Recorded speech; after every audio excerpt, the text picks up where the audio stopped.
Hey everybody, it's your man James, Mr. Quinn Treasures, back again with some more video action for you. Today's another jaunt into the world of inanities in the sequential treasures world here, as we're going to do a little bit of comic industry craziness. And this one is going to be a little bit better because this is my last one that I did. It's not going to be so black pilled as they usually are when I do these. It's going to be much more of a white pill in the end, and so I think you're going to enjoy that. Back from SummerCon, I had a good time there. As you can see right here, I got my Predator print up on the wall now, so we got going to, who knows, I'll probably have this done up pretty well soon with a lot of great comic stuff here. It'll look real sweet. But I thank you all for joining me today, and okay, let's get right on into it. Of course, today I'm talking about the big kerfuffle we saw with Heather Antos, everyone's favorite cum dumpster in the comic industry, going out and attacking John Byrne over his book X-Men Elsewhere. And, for those of you who aren't familiar with that, we'll get on into it here in a second. But first, we'll get me off the screen because, as always, it's never about me. It's always about the situation. And let's just bring up the information. And here we are. This is a little something I found on a search engine here. It tells you all about it. John Byrne's X-Men Elsewhere sold out before the shelves. John Byrne's long-awaited X-Men Elsewhere is already sold out its first printing before even hitting comic shop shelves, with a second printing already in motion to meet demand. So you see, this has been a very big positive thing. And but there's a controversy about it, which we got right here. It says here, the sellout has been accompanied by a controversy. IDW Publishing's Heather Antos publicly urged readers not to buy the comic during Pride Month, calling Byrne a transphobe, quote unquote, and accusing him of pushing transphobic ideology for decades.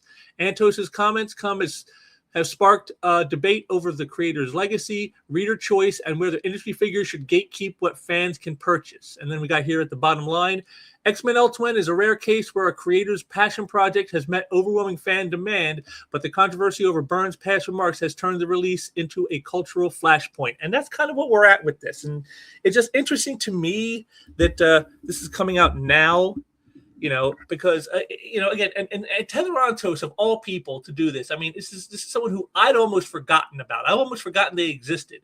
And but of course, as these types always are, they always like to remind you that they're still around. But that's basic. This is the basic plot here. Byrne put out his book. It started to see some success. And because Heather Antos is a leftist SJW loser activist, she had to attack John Byrne for this because of supposed comments he made. Now, I looked into this, and the comments were really just more along the lines of questioning if it was a good idea to do surgeries or give drugs to children who think they're the opposite gender. He didn't say anything about rounding up trans people, locking them in camps, or exterminating them or anything like that. Just questioning, hey, maybe this isn't a good idea to do this to kids, which to any rational, sane person would seem to be well, that's common sense. But of course, we're talking about an activist like Heather Antos, and of course, their common sense is the one thing they never have. But it's just interesting to me that she chose this hill to die on, and it blew up in her face so spectacularly, as you're about to see here, because it's amazing. It's like I said, the white pill that I talked about at the start. This is it: is the power and the cachet these people used to have. They don't have anymore. They don't have the cultural power that they used to have, and you can tell it's probably killing them inside just a little bit. Okay, now this is the cover to X-Men Elsewhere. This is the book, Volume 1. It's going to be a 3-volume set, and again, this is basically John Byrne is saying, this is what would have happened if Phoenix didn't die in the classic Dark Phoenix saga and had lived. And these are the stories that would have continued on if him and Claremont had, continued on the run. And instead of ending it quickly after that, they ended it. And then, but if they said if we would have kept on going after 1981, this is what you would have seen. And it's an interesting thing, a nice little what if type of thing, because these activist-minded fools never learn the lessons they're supposed to learn. Heather Antos had to go out and make a big deal about it. And, here it is right here. Here's her blue ski post, during Pride Month. Really, Marvel? Do not buy this comic. Now, take note of what she said here, right here. Do not buy this comic. That's going to be important later because, see, after she did this, she started to get a lot of pushback, probably a lot more than she's used to as things would have happened. This was like 5 to 10 years ago when she did this. Everyone would have been on her side. They'd attacked anyone who didn't think this way. But now, because of the times changing, and it's no longer 2016, I guess someone forgot to tell Heather Antos this, they don't have the cultural cachet that they used to have. They don't have the power to silence, to demonize, to cancel, to boycott people that they don't like or don't agree with, who said something that they don't like. They don't have that power anymore. And that's what you're going to see here, because then you notice real quickly after this, she has another post that she follows it up with. She goes, "You can be mad at me for what I said all you want. I was policing no one. Everyone is allowed to spend their money how they want." Now let's hold on a minute. Let's back this up. Do not buy this comic. Does that sound like someone saying you have the right to buy whatever you want? It's not, you shouldn't buy this comic, or maybe you should think before you buy this comic. Nothing to indicate like you still have the option. It's do not buy this comic. And then everyone's allowed to spend their money how they want. You can tell this is the difference. This is the difference between now and 10 years ago. 10 years ago, she never would have done this. She never would have backpedaled. She would have doubled and tripled down on it. But because times have changed, they no longer have that power anymore. If you want to spend it supporting a man who's used his platform to be vocally transphobic, amongst other things, that's your right, and you have to live with that. Yeah, see that now the shaming tactic. See, first it was the command, and that didn't work. So now she's going to try shaming you into not buying it. You see, that's the funny thing. She's going to try to shame you because she can't force you. She doesn't have the cachet to make you not do it.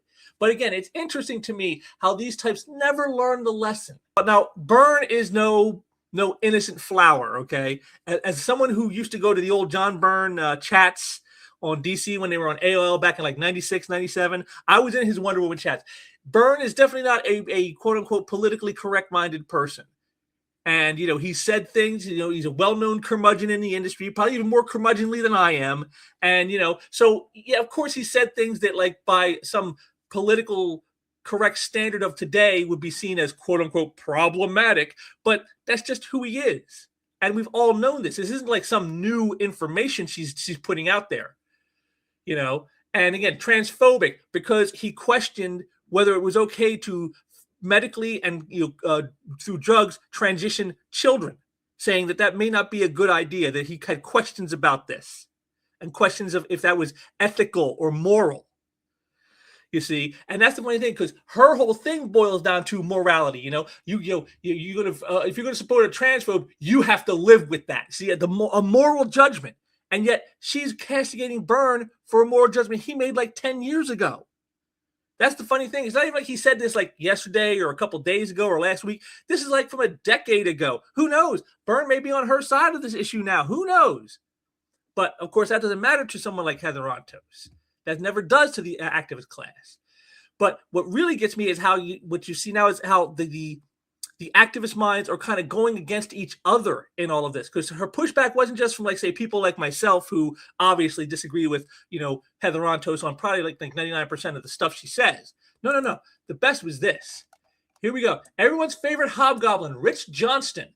He comes in and talks about it. He goes, the book it's A from Abrams, not from Marvel, which she said. And then he links to an Amazon Star Trek book being put out by IDW, Star Trek, The Edge of the Final Frontier, IDW Classics Collection. And you can see John Byrne is one of the people who worked on this book. And then here she comes in. Marvel still had to approve it.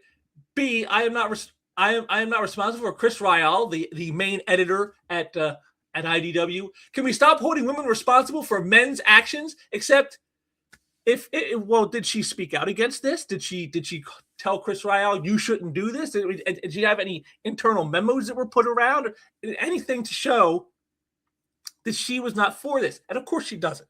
They never have it. It's just call out my victimhood card. I'm a woman. I'm a whammon. I'm a whammon. You're attacking me because I'm a whammon. That's what this is. And he goes, they did, that Marvel did approve it. He goes, I just wondered if you talked about this. But also, IDW is publishing John Byrne right now. What makes this different? Because he's calling out her hypocrisy. The hypocrisy. Don't buy John Byrne stuff that Marvel's putting out through Abrams, but buy our stuff that we put out with John Byrne's name on it. You see, that's the funny thing.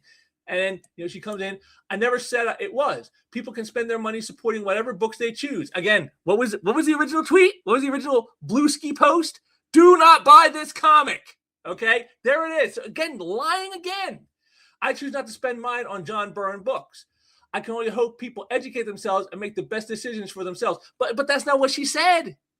She commanded you not to buy it. Why? Because she doesn't like John Byrne. Because she thinks he's a quote-unquote transphobe. That's why. And then again, I as much as I also dislike Rich Johnson, I got to say, I like how he keeps doubling down on her with this. That's also fair. But I've never seen you say people should not buy IDW Star Trek collections of John Byrne's work. I know collections are separate from New Comics editorial, but you are group editor, licensing, and at IDW Star Trek and more. Has this come up? And of course, no answer after this from Heather. Because what's she going to say? You see, this is. I love this. This is the kind of pushback we should have had against these people all along. But because people were afraid of being called, whatever istophobes, or because they didn't, you didn't have, maybe there was censoriousness on a lot of the platforms and stuff like that. Who were in bed with these people, with these activists. They had the cachet to force you. And now they don't. And now they can come out, even a hobgoblin like Rich Johnston, a guy who probably hates the comic industry almost as much as people like Heather Antos do. Even he's coming out and questioning and saying, well, wait a minute, you're a group editor. How is it to tell you? I've never seen you tell people not to buy your guys' products that have John Byrne's name on it. But here you are telling them not to buy another company's products with John Byrne's name on it. You see, and again, it's the hypocrisy of the people, and it's on full display here. And again, her lies saying, people can choose to spend their money however they're supporting whatever they want. But that's not what she said initially. She said, don't buy this book. That's not telling people you have a choice. That's making a command. But again, this is nothing new with people like Heather Antos. This is what they do. And it's all funny to me because it kind of fell apart on her. It kind of fell apart on her big time because what does all this agitation that she's creating do? What does she get out of this? What's the ultimate destination? Well, it's this right here. This is the book, and take a look right here. I don't know if you can see it very well here, but if you look closely right here, it says here, #1 bestseller. Her attentions to silence John Byrne, to get people to not buy his book, to make it a failure. Instead, it becomes a bestseller. It has sold out. It's going to a second printing.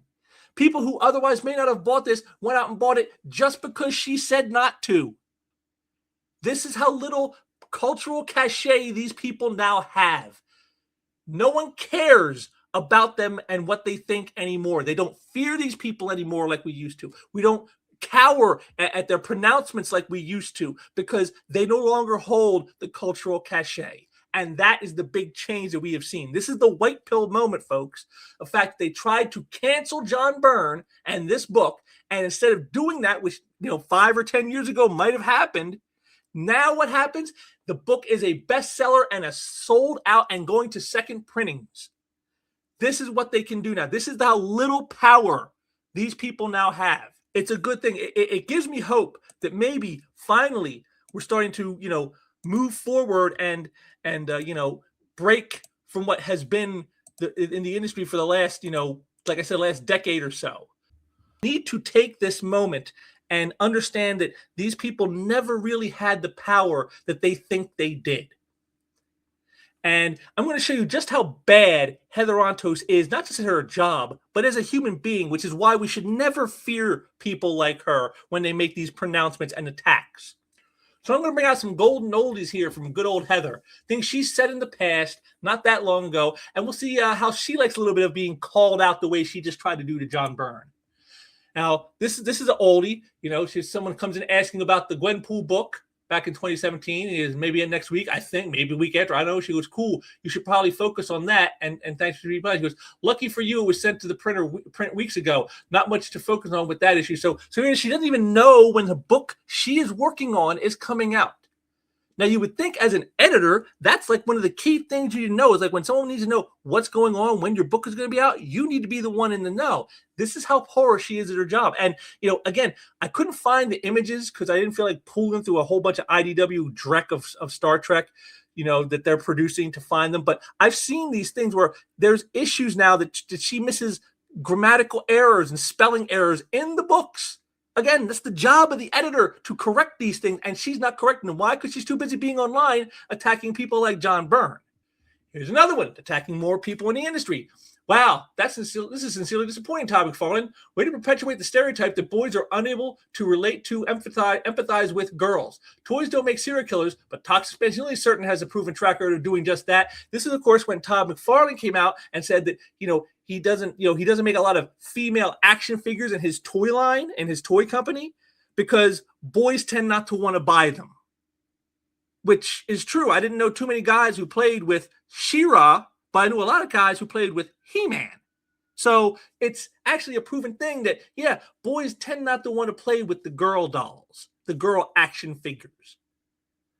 But this is her activism matters more. Professionally, you would look at this and say, you shouldn't say something like this because what are you doing attacking someone in the industry that way? He's just telling you what he's seen from his perspective in the business and from the marketing and the trends and the sales. He knows what's going on. You don't. But see, again, with an activist, none of that matters. Activism matters. Here's a classic I've always loved. Comic professionals aren't customer service representatives. Except they kind of are, because your names are in the book. The brand isn't just the character or the company. The brand is also the people creating it. And, just as she's seen here with this, if you don't like somebody, well, people may not want to support your work. I mean, how many people now no longer buy certain creators because of things they've said and done to attack the reader base? That's lost sales. So, yes, you are customer service representatives, whether you think so or not. But again, in the mind of an activist, this is how it is. See, again, the unprofessionalism of it all. And of course, here she is trotting out the classic ICV2 graph, the one that we've debunked a billion times, trying to say, the comics are doing great. And then, your boy Zach comes in with 40% of your coworkers were laid off this year, and IDW was delisted from the New York Stock Exchange. The massive bump in sales is due to manga, young adult graphic novels, and crowdfunding being added to the sales report. You're welcome. See, and there it is. See, again, these are the lies that they tell. The whole lie, the industry isn't dying, and yet now we know today, well, yeah, it kind of is. It really is. It's in hospice. But just back a couple years ago, they were trying to say, "Oh, things are doing great. We're doing so good. You guys are just a bunch of hateful bigots." But who's laughing now? See, she's a hypocrite of the highest order. She always has been. This is when she was attacking Gina Carano. What did Gina Carano do? She came out and then reposted a picture of Jews being attacked by German citizens during the Nazi era, saying that, what the Nazis did was they didn't come in right away and just round up Jews and start murdering them. No, they first turned neighbor against neighbor and made it easier so that when that time came, they could do it with impunity and not have any pushback. And she equated that to what's happening now politically with the political divide and the polarization. Is you're getting neighbor to hate neighbor. You support this person in politics and not this one? Oh, I gotta hate you. And this is stuff that people like Heather Antos push. They always have. And yet, here it is, her own hypocrisy is exposed because she's doing that to Gina Carano here, but yet she still watches the show. But wait a minute, I thought that would be transphobic, like buying John Byrne's book. But see, it's always different when it's them. And then, of course, this is probably one of the best ones, her classic, when she, on Easter of 2018, posts out, "He has risen." Just kidding, April Fools. Just basically insulting Christians. And I love the person who put this picture. I think it's a perfect, that face is her face. That is exactly who she is right there, just like that. And again, just like with the X-Men Elsewhere thing, she got pushback for this. She goes, "The best April Fool's joke would be if Twitter said they would start enforcing policy against accounts that promote violence and hate speech. LOL, am I right?" So once again, doubling down on what she said. But she got pushback, "You just committed hate speech about Christians. You should be shut down." She has a strange impression when she bullies Christians and we point point this out, we are somehow being her bullies. And that's exactly right. This is how these people are. The rules don't apply to them. They apply to the people they disagree with. Rules are for people we hate, not for us. This is their mentality. This is why she would go out and attack John Byrne and say, don't buy his new book, X-Men Elsewhere, but yet say nothing when it's the book from IDW with John Byrne's work in it. And now you get to see in these next little ones I'm going to try to get through quickly, you see just how much of a hateful person she is at heart. Fuck capitalism, fuck these companies. Even if I could afford to travel again after this, I wouldn't use them. Again, referencing, the corporations that she has worked for, by the way. And, but fuck capitalism that has given her everything she has. This is how these people, this is the mentality. This is what they truly believe. This is what it's about. It's never been about helping people, protecting people, creating good works, anything else. It's always been about trying to destroy capitalism and the West. That's what these revolutionary-minded activists do. Here's another one. She leaves this pic, and I love this person. They gave the context to it right here. Heather Antos posted a gift of Emperor Palpatine before the Imperial Senate with the text, "The attempt on my life has left me scarred and deformed," with a comment, "I'll just leave this here," from Antos. The implication is that Donald Trump is the evil Imperial Emperor, and the more political violence against him is justified by good revolutionaries who should do anything they can to unseat him from potential power. Her fan base cheered this on, even though Heather turned off replies to those other than those whom she mentions. So there it is right there. Again, so on top of being a quote-unquote revolutionary and a hypocrite, she's a coward to boot because she turned off the replies, even though people who agree with her love what she said. And again, this shows you, this is it, that political violence is okay against the people I deem it okay to. Just like it's okay to attack John Byrne and try to destroy the sales of X-Men Everwhen, because, hey, it's all good because he's a bad person. You see, this is who they are. Here's another one. This is the classic from the Gina Carano thing. She goes, people didn't ask to be born Jewish. People chose to be Republicans. They chose to be Nazis. She should be ashamed of, her thing about, how you poison the well between neighbors before you go out and commit atrocities. Yes, that is what you do. And here she is doing the same thing. People chose to be Republican. They chose to be a Nazi, as if the two are interlinked. Republican, Nazi, same thing, except no, it's not. It's not even close. And again, people like Heather Antos know this, but again, you're a Republican, therefore you're her enemy because she does not agree with you politically. And if you don't agree with you politically, you're just a Nazi. You're either with them or you're a Nazi. And that's how it is. This mentality, this is what's permeated comics and entertainment for so long, and it used to have sway. And now it doesn't, which is why it's so great to see how this thing with John Byrne just blew up in her face so badly. And again, abort the Supreme Court, again, after the Roe versus Wade decision to say, let states decide, it's not a matter for the federal government. And she went even further. Snip, snip, motherfuckers, indicating men should have their, what's cut.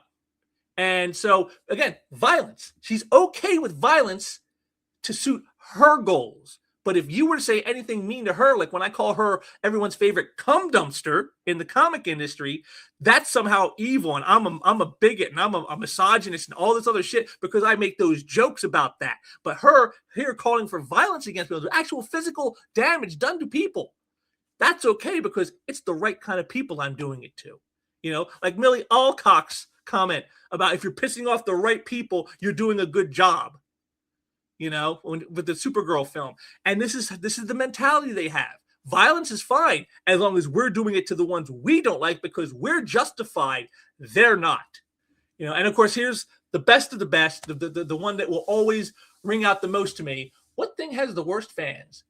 America. Again, as I said, these people, they tell you who they are.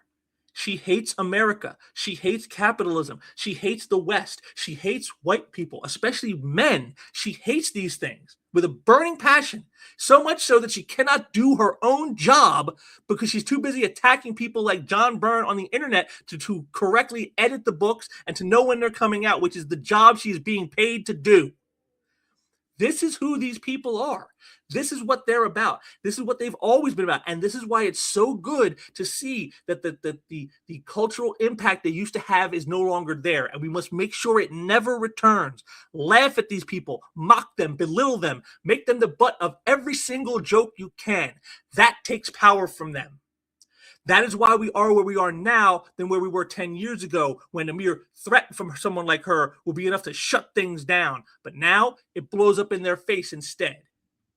An evil enemy will burn down his own nation to the ground in order to rule over the ashes. Yes, and that's exactly what a Heather Antos is. She is just this it perfectly is her mentality about the comic book industry. She would rather it burn to the ground so she can rule over the ashes than for it to thrive and strive on as being something she doesn't like. If there are things about it that she finds quote unquote problematic, that's no good. It has to be burned to the ground to stop those things. It's worth doing, which explains again why she's so unprofessional in what she does.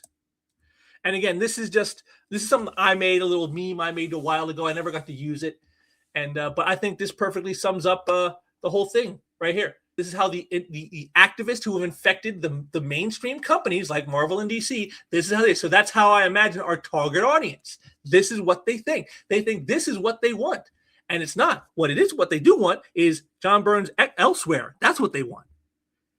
And when this dawning realization comes to them that that's what people want, you see what they do. You see how Heather Antos reacted. She reacted just like this.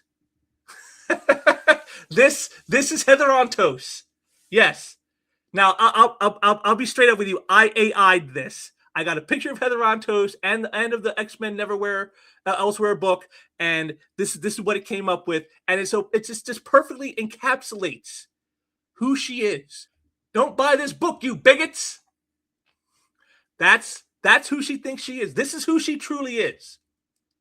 It has nothing to do with creating great works. It has nothing to do with being a professional. It has nothing to do with trying to support an industry that is hurting at the moment. No. For her, this is what it's all about.